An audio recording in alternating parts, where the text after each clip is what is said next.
সাল্লাল্লাহু আলাইহি ওয়াসাল্লাম। এই চুম্বনটা হচ্ছে নবীর প্রতি ভালোবাসাটা নিদর্শন, এটা দোষের নয়। কারণ এটা যদি দোষ হয়, এই দোষটা সর্বপ্রথম করেছেন কোন উলামায়ে কেরাম, পীর মাশাইখ নয়, সাইয়েদনা আবু বকর রাদিয়াল্লাহু তাআলা আনহু। সর্বপ্রথম মুয়াজ্জিনের দায়িত্ব দিলেন হযরত বেলাল রাদিয়াল্লাহু তাআলা আনহুকে। দীর্ঘদিন উনি আজান দিয়ে আসতেছেন। হঠাৎ যখন একদিন নামাজের সময় আজান দিচ্ছিলেন, এমন সময় যখন আশহাদু আন্না মুহাম্মাদুর রাসূলুল্লাহ বললেন, সাইয়েদনা আবু বকর রাদিয়াল্লাহু তাআলা এই কাণ্ড ঘটে বসলেন। উনি বলতেছেন, সাকদাক্তা ইয়া রাসূলুল্লাহ সাল্লাল্লাহু আলাইহি ওয়াসাল্লাম। আল্লাহ রাসূল দেখো নিজেও থ হয়ে গেলেন, ব্যাপারটা কি? কখনো তো তার মধ্যে এই জিনিসটা দেখিনি। আজকে আমার নাম তো আজান অনেক আগে থেকে হয়ে আসতেছে, হঠাৎ করে এই কাজ করলো কেন?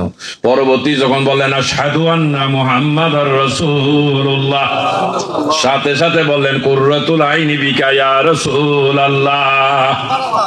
আজান শেষ হয়ে গেল, দোয়া হলো, ডাক দিলেন, এ আবু বকর এদিকে আসো। আজকে তোমার মধ্যে একটা নতুনত্ব দেখলাম, যেটাকে বলা হয় শরীয়তে বেদাত। নতুনের আরবি শব্দ হলো বেদাত। কেমন? এই যে আমরা সবাই কিন্তু বেদাতের ভিতরে এখন ডুবে আছি।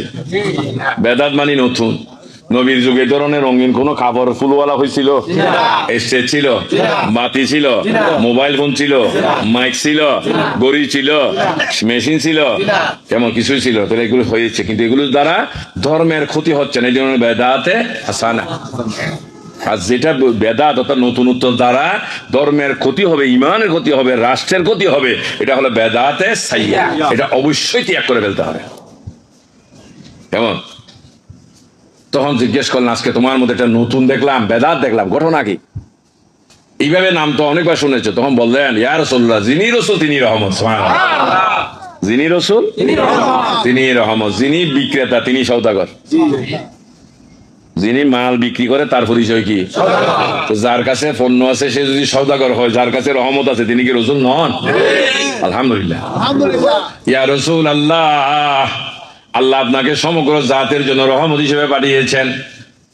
রাসূল মুয়াজ্জিন যখন বললেন আশহাদু আন্না মুহাম্মাদুর রাসূলুল্লাহ, সেটাকে আমি শ্রদ্ধা ভরে গ্রহণ করে নিলাম। সাকদাক্তা ইয়া রাসূলুল্লাহ, সত্য হে আল্লাহর নবী রাসূল।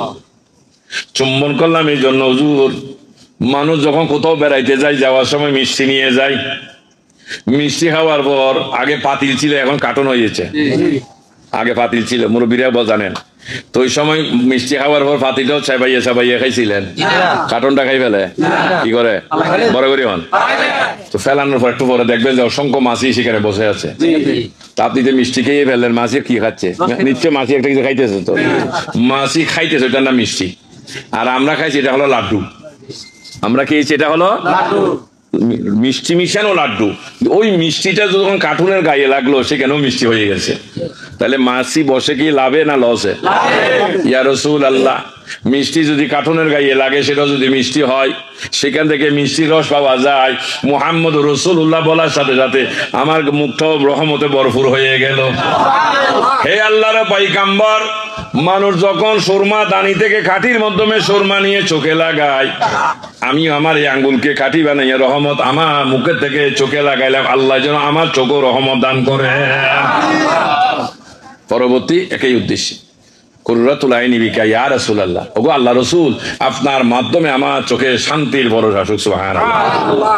এই কথার উত্তরে নবী বললেন, হে আবু বকর, আজকে তুমি যে আচরণটা করলা, আমার নাম শুনে মহাব্বত করে যে আচরণটা করলা, পরবর্তী আমার কোন উম্মত যদি আমার নাম শুনে এভাবে মহাব্বত করে চুম্বন করে, তার জন্য কিয়ামতের ময়দানে সুপারিশ করা আমি রাসূলের জন্য ওয়াজিব হয়ে গেল।